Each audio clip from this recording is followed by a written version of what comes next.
Man, what's up, everybody? How y'all doing today? Coming back to this channel, Prison 101. Just getting into a good Sunday and trying to put a good banger in there. And I was going to get into gang politics. Prison 101. You should not join a gang. Now, kind of has to go around with my story, and I wasn't ever a crash dummy, but this happens a lot. And people will go in and they'll catch a bid for maybe even a year, and they're coming from not having any family, not having any things, so they join the gang, and the gang looks at them like, man, that's our little tool. We gotta use this man. So, what happens with gangs in prison? Alright, so, the prison I was at was in the West Coast. And West Coast and East Coast is, I've heard, a lot different. Really a lot different. So, the West Coast, I know it's crazy. The East Coast guys say the whites are not doing anything, but the West Coast was like, the whites, at least the prison I was at, were very, very large in numbers, So the different gangs they had, were the Northsiders, the Serenios, the Bloods, the Crips, and then you had the AB, or out in Colorado, there's a group called 211, or you had like the Nazi lowriders. So when you get into prison, you on the West Coast, the minute you get into there, you're going to be confronted by people of your own race. So Prison 101 don't have bad charges, because it's pretty much, if you have bad charges, so let's say sex offender charges, some domestic violences, I can say, that could, hurting a female, definitely chomo cases. The minute you come in, you are demanded paperwork, and you have a certain amount of days to come up with this. And if you don't come up with this, you're gonna get handled, And then once you get handled, you're going to be told you need to go check in. So checking in is basically where you go to the guards, you say, I know y'all, if y'all watch this, you've heard other people, you go to the guards, you say you're scared for your life. And sometimes that's a 50-50 bet, especially if you got bad charges, man, because, whether you're a convict or you're CEO, we all people, and,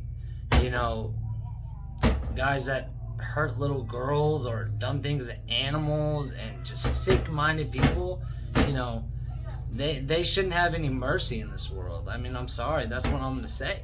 So when these and who comes and confronts you are gangs. Gangs run the inner workings of the system. Now, I've heard something on another channel, and I agree, like, inmates don't run the prison, or like this gentleman would say, they could just, walk out. But they run the inner workings of it, of, the black market, like drugs getting in through visitation, mailroom, saddest thing I've seen, pimping out other dudes. It's crazy. Extortion is the biggest one. Extortion is the craziest one. So you come in, you get your paperwork checked, and then if you're not at bad charges, they're gonna want to recruit you. So what I say by recruit is basically they want, in numbers are power. So,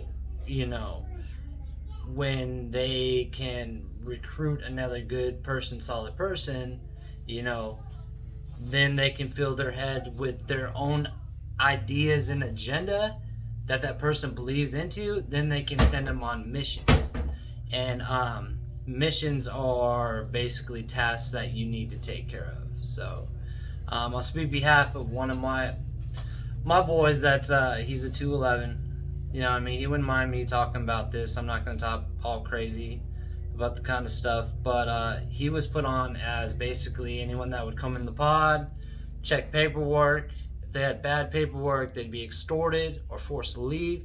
He'd be, you know, to have to enforce those rules, and if that person wasn't down for, you know, either you pay, which they call paying rent, or, you know, you straight up leave, you check in, you PC. You know what I mean?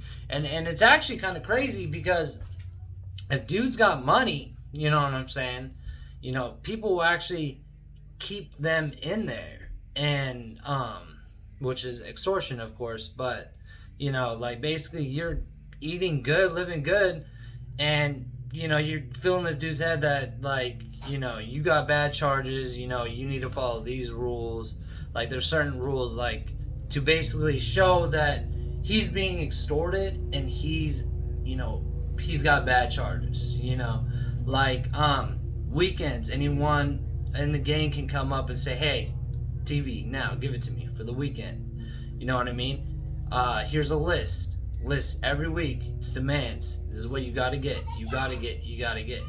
So these people are under the impression, okay, that I'm kind of even under protection, which in kind of a sense they are. Now, I'll explain this to y'all. So, you know what I mean? And some other race would come up onto this dude, and this dude is feeding dudes good.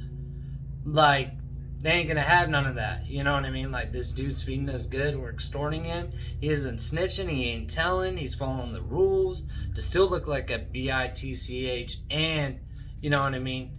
So, but yeah, the rules are crazy too. They, like, would not allow them to be out in the common area. They had to stay in the room. If the gang that was extorting wanted anything, the TV, CD player, or anything, they give it up.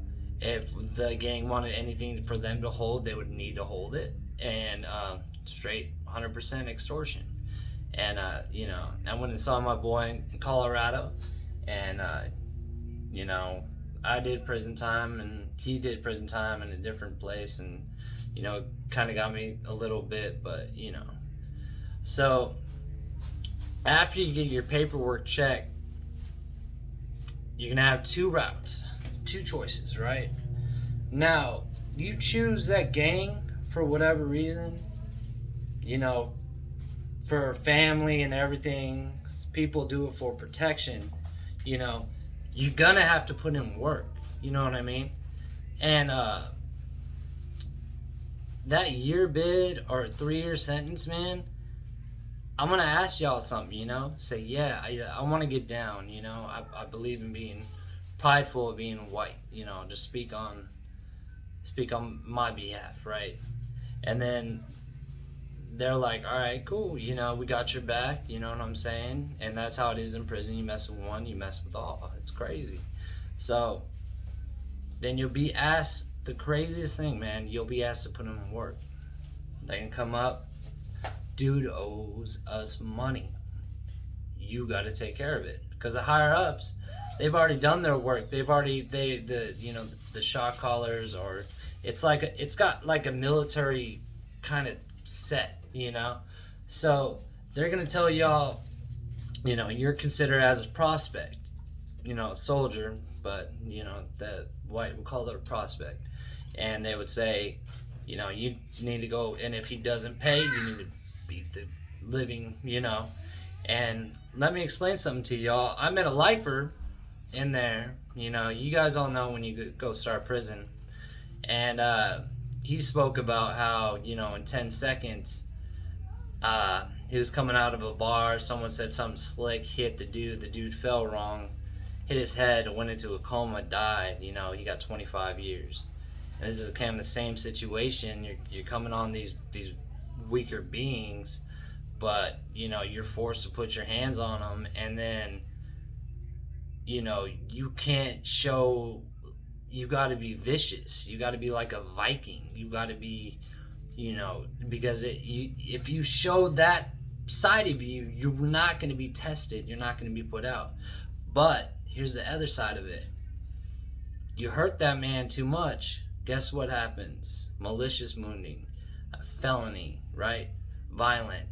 You know, you get caught up to going to solitary for a good amount of time, and you turn your time into 10 years on top of it. And it's just a routine over and over again. And it's like almost like a blessing if you get out with your own time when you're with the gang. So that's where I said these two routes that you take, right? Now, if you can, the best route I found with Prison 101, right, is y'all follow the gang politics, you know what I'm saying? And you can still be cool with gang members. You know, I don't want people, you know, to get that crazy like, oh, you're not you can get, I was cool with plenty of gang members. You know, I'd lift weights with plenty of gang members. Like, that's nothing, you know. But the biggest way that I found to survive was that you follow those gang politic rules, right? And you kick it with solid people, which means you have to carry yourself solid. You know what I mean? And if a fight happens, someone tests you, you need to stand up for yourself and you got to fight. You know what I mean? And what's really hard is if a gang member, you know what I mean, comes up to you and something goes on and off, you know what I mean? You got to stand on your own, but most of the time these guys will get jumped. So that's why if you carry yourself good and you hold yourself and you get, I would say, we called it like a car. So it's like you got your own little set of people and you kind of got this pack that y'all will go together. So the way I was able to survive is, you know, I followed the rules. Like when we went to Chow Hall, you had to sit with the white dudes. And if you got any money from people, white dudes. Lifting weights was with white dudes. And it was just, you know, I mean, it wasn't what I agreed with, but this is just how I survived. When I would get checked on something, you know what I mean? Like, I kind of avoid getting into other gangs because I didn't have, you know, 40 people against the people I have, so I wouldn't back down, but I would kind of avoid how I moved and just stay in a routine where it's just I'm lifting weights, I'm eating, I'm not borrowing, I'm not gambling, I'm trying to keep myself out of a situation that I can get in trouble. So my survival was basically that I got with a lot of solid dudes that had the same way of thinking, you know, like, and followed basically the inmates' politics in there, and just kind of stayed low of the radar with another group of people, and then do your time and get out. And Prison 101, that's the best way you're going to survive. Surviving prison, joining a gang is actually the worst thing you can possibly do. Because when your number comes up and you got to put in work, you don't know what they'll ask you, man. They may put you as a crash dummy. Say you're in a gang, right? And then give you a knife and say, I need this dude taken care of. And if you don't, I'm going to have these guys handle you. You know what I mean? These guys, they got 10, 20 years, 30 years, you know, life sentences, you know. So that's just all what I want y'all to do. If you have to go to prison, you know, get in a routine of working out. A lot of people respect that. You know, start figuring out the rules, like little things, like don't look into people's cells. You know, that may sound crazy, right? But you may see something that you don't want to see. And the point that people will see you looking into someone's room will come off as disrespect, right? You know, stay away from officers and conversation. You may not think it, but other people are looking back and be like, man, that man looking like a snitch. You know what I'm saying? First, you know, there's a lot of guys in there too that have been through the ringer and they're in there and they see youngins come in and they actually put you on game of what's going on. Like, actually kind of pretty much listen to that, man, and follow that kind of to a T. You know, don't borrow nothing unless you can pay it back. Stay away from the gambling. And now a lot of guys, they have done gambling and done all right, but the reason why gambling happens, right, is because you might have an honest card table, but man, you're dealing with convicts. So you may be okay to play against the house, right? But what if you're playing against 3 people and you don't even know it? And then a biggest trick is they'll let you win and hit pretty good, 3 days in, right? And then 4 or 5, right? They already got this all planned out, smash you for 5 times the money. And then if you're up, right, and you try to walk away from the table, they take that as a form of disrespect, even though they're about to try to play you. So they say, man, that's not cool, man. You come to the table and win all this money and you just walk away. I want to try to get my money back. You know what I'm saying? And then a lot of us are addicts, so you kind of get that high. When you hit all that, you don't think nothing's going on. People are really slick. And then, boom, you get smashed with like $300, $400. You know what I'm saying? So there's a lot of do's and don'ts. But the biggest thing I would say is you come in, and they're gonna be, if you carry yourself, you know what I'm saying, and carry yourself like a man, and you don't stand for disrespect, you can get someone that will put you on the game, do's or don'ts, and learn into it, follow it, and then once you get onto that, try to find some solid dudes that aren't gang affiliated, but you know what I mean, don't stand for the same that you can, and just continue that routine with that. And then a fighting situation, if someone comes up to fight, you have to fight. And now I'm explaining this to you. Your reputation, everyone knows everyone in prison, so your reputation is huge. So you could lose that in 10 seconds, gone. And then now ain't no one want to kick it with you or got your back if they think you're weak. And now you're alone, and now people see that you're weak. Now it's time to take advantage of you. So you have to stand up for yourself. You have to fight if it comes down to it, and just hope you and dude throw it good enough. You know what I'm saying? And no one gets really hurt. You know what I'm saying? Do it smart. Even when you get in there, you learn how to get away with fights. You know what I'm saying? How to cover up and stuff like that. But if you listen to all those little things, you'll survive a prison bed. You know what I mean? You'll come out pretty jacked up and everything like that. And you'll come out to maybe start a new life, man. A lot of people get caught up. They join a gang, and the gang says, I need you to kill this dude. Dude has maybe a 5-year sentence and turns into life. And I know y'all can look up so many stories of it, and it's true, man. And that's actually like a crash dummy mission, and that's just crazy, So peace to all y'all. Kind of gave trying to stay on track of just everything, like the best advice I would give if you're going into prison. Jail's pretty kind of the same. Jail's a lot more softer than prison, 100%. No, some people can argue with me about certain jails, but like close security prison lifers, man, just the way you can meet someone, and if you disrespect them, that they will take a knife to you to take your life. And if they take your life, the worst thing that can happen, right, is the death penalty, because they already have life. You're not in death penalty state, nothing. And then that kind of boosts up his gangsterness, his toughness. So it's another situation you got to be careful, man. Got to be on your P's and Q's. You got to watch the people around you, and you got to carry yourself solid, man. So this is just a prison 101 video I'd like to share of how I survived prison and how you can survive prison if y'all go in. Peace out, y'all. I'm gonna keep this content going. I'm trying to get my wife to get my editing, my everything good on here. I'm gonna start doing reaction videos explaining a lot about prison, jails, everything, and get into a lot of stories, man. Hit that like and comment, and definitely comment any idea videos. Pretty much anything prison, jail related, I can pretty much explain to you. So if you have any questions, everything like that, put that down there.